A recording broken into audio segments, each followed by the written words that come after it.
hari icyo ushaka, hari uko uteye, hari imyitwarire, ubunyangamugayo, disipurine na kapasiti yo kugira ngo umuntu agukingurire umuryango wo kugufasha. Ibibazo, amafaranga agendera mu bibazo. Ntuzajya ubona ahantu bagize ikibazo ujye uhita ukibonamo amafaranga, kuko ugikemura baramuhemba. Ariko ikibazo iyo kije urakomplayininga, gusa iki kibazo reba twararenganye leta. Kiriya kibazo ubashije kugireba neza ukagikanurira ukagikemura. Ijambo ry'Imana riravuga ngo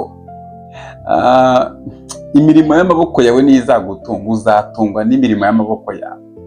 Ibyo bintu bireke, kemura icyo kibazo, amafaranga baraguhereza. Rero nuvuga ngo reka ngoye ka bonasi niba urangije iyi video.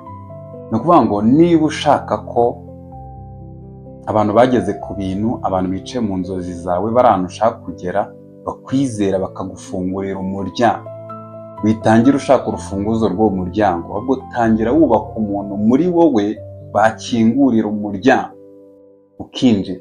Kuko ntabwo abantu babigezeho bahereza agaciro abantu b'intungane cyangwa se bafasha abantu b'intungane, oya, ahubwo bafasha abantu bafite character, bafite discipline, bafite icyo batanga, bazi n'icyo bashaka.